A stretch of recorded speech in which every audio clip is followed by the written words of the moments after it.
아이패드 제공, 경인방송 영어 뉴스.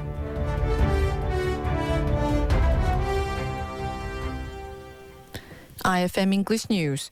Work is being carried out in phases to demolish the retaining walls and soundproof barriers along the former Gyeongin Expressway that has divided downtown Incheon for over 50 years.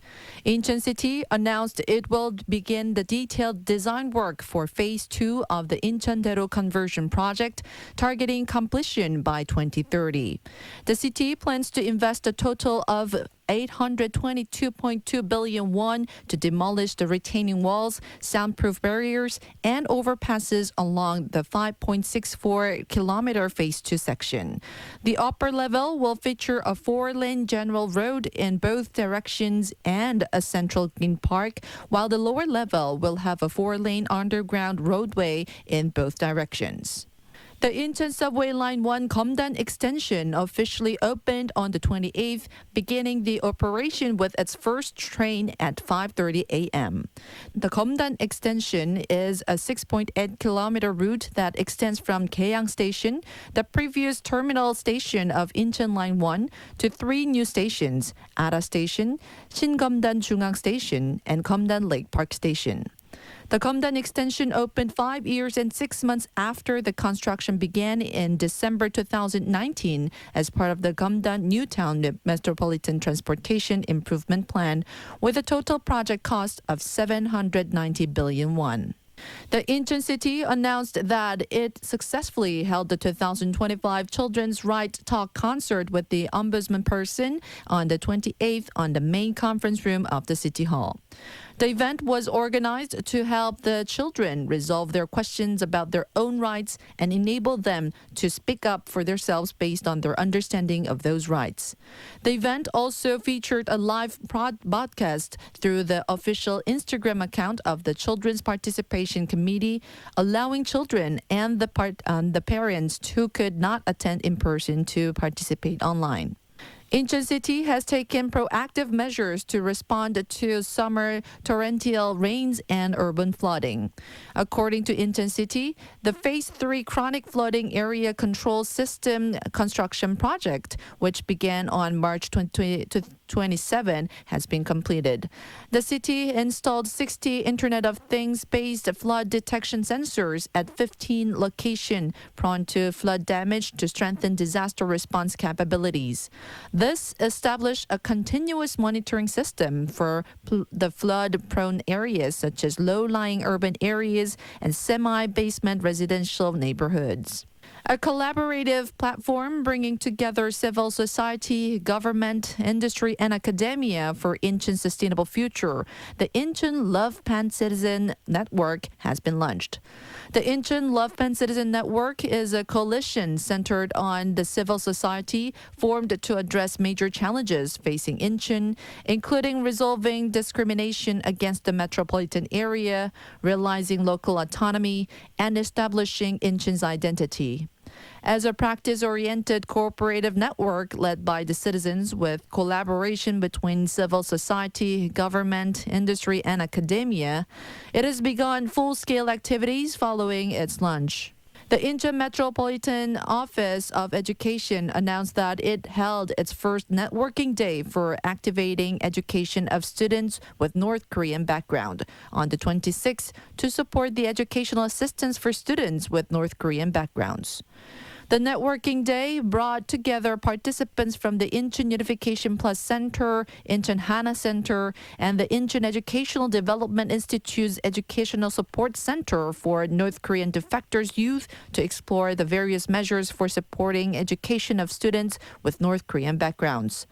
An official from the Metropolitan Education Office said this networking day marks the starting point for cooperation in supporting education for students with North Korean backgrounds, adding, "We will develop student-centered support measures by reflecting the opinions from the field."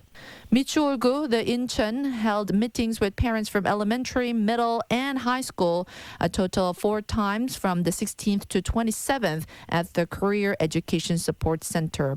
Through these meetings, the district plans to listen to parents' voices about the educational field and reflect them in policy. Incheon Metropolitan City announced that the number of births from January to April 2025 increased compared to the same period last year, maintaining the nationwide first place in birth rate increase following March. According to the population trends released by the Statistic Korea in June, the total number of births in Incheon City from January to April this year was recorded at 5,590.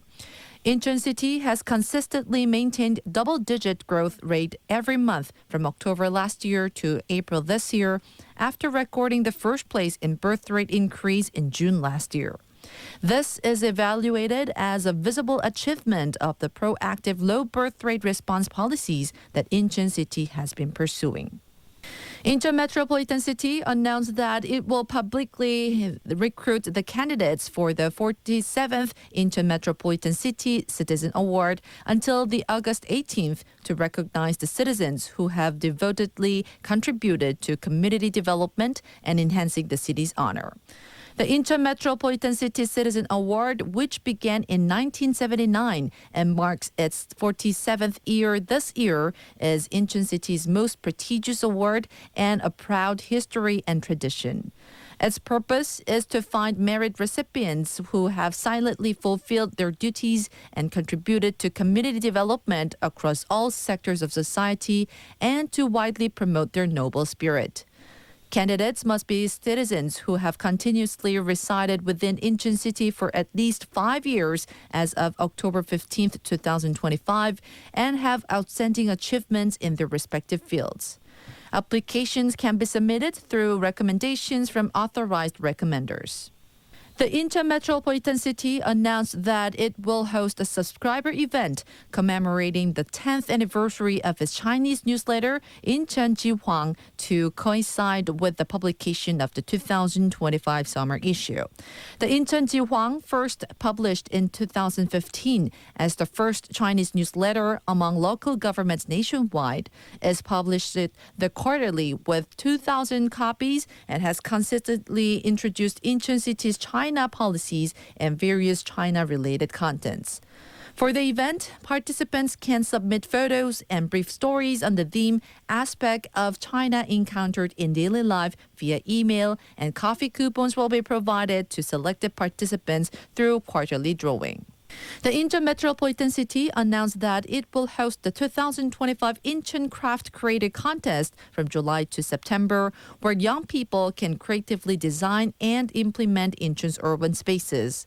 This contest, marking its 5th year since first starting in 2020, has seen a total of 2,342 students participate over 4 editions and continues to generate high interest each year. The theme of this year's contest is the Incheon I Imagine, the cultural playground I create. Participants will directly design their ideal vision of Incheon's cultural spaces in the digital environment. IFM English News, 신지혜.